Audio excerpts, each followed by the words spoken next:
جی آغا صاحب، اس کے بعد اگلے سوال کو شامل کریں گے۔ سوال پوچھنے والے نے بعد السلام یہ پوچھا ہے کہ آغا صاحب، والد صاحب جو ہیں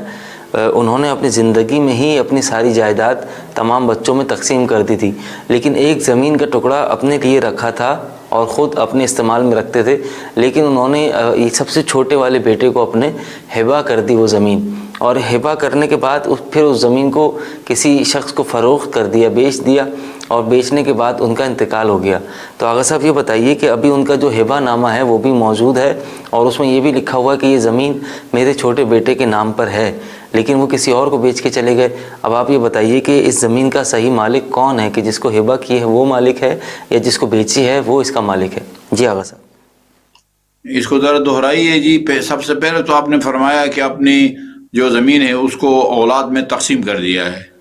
ایک حصہ اپنے دوبارہ پاس رکھا۔ دہرائیے، پورا سوال ذرا دوبارہ دہرائیے۔ جی آغا صاحب یہ پوچھا ہے کہ ساری جائیداد کو تقسیم کر دیا، اس کے بعد ایک زمین کا ٹکڑا اپنے پاس رکھا، اور کچھ عرصے بعد وہ ٹکڑا سب سے چھوٹے بیٹے کو ہبہ کر دیا، تحفے میں دے دیا،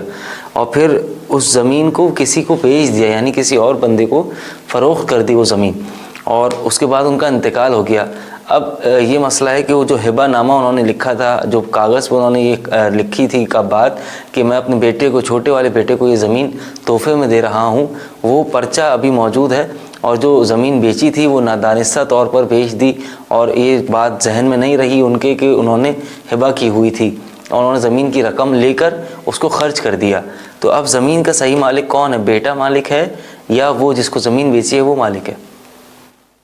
دیکھیں، چونکہ یہ ہبہ کا جو معاملہ ہوا ہے وہ پہلے ہوا ہے۔ ہبہ کے نتیجے میں زمین کا یہ ٹکڑا جو اس نے اپنے لیے رکھا تھا وہ اس کی ملکیت سے نکل گیا، اور بیٹے کی ملکیت میں منتقل ہو گیا۔ اس کے بعد جو چیز اس کی ملکیت سے نکل گئی ہے وہ پھر کسی اور کو وہ فروخت نہیں کر سکتا ہے، تو وہ زمین کا یہ مالک ہی نہیں ہے، اس کی ملکیت سے یہ چیز نکل چکی ہے، اور آدمی رجوع بھی نہیں کر سکتا۔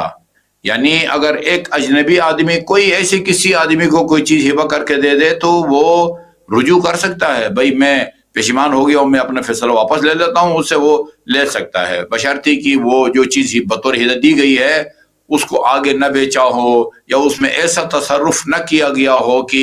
جس سے اس کا جو ہے نا وہ شکل و صورت بدل گئی۔ کپڑا کسی کو بطور ہبہ دے دیا تھا، اس نے جو ہے نا وہ اس کا سوٹ بنا لیا ہے، ایسی صورت میں وہ رجوع نہیں کر سکتے، واپس نہیں لے سکتے۔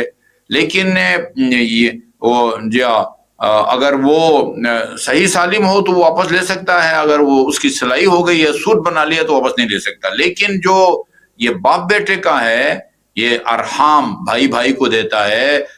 بہن بھائی کو دے یا بھائی بہن کو دے، باپ بیٹے کو دے، بیٹا باپ کو دے، ایک دفعہ دینے کے بعد پھر یہ رجوع نہیں کر سکتے، یعنی واپس نہیں لے سکتے پشیمان ہو کے۔ تو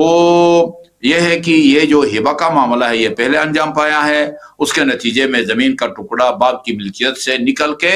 بیٹے کی ملکیت میں چلا گیا ہے۔ اب یہ اس کا مالک ہی نہیں ہے کہ تاکہ کسی اور کو یہ فروخت کرے، لہٰذا یہ اگر وہ ہبہ شرعی طور پر ثابت ہے تو پھر بعد کا جو معاملہ ہے زمین بیچنے کا وہ باطل ہے، اس کی کوئی حیثیت نہیں ہے، بشرطی کہ وہ ہبہ جو ہے وہ شرعی طور پر ثابت ہو۔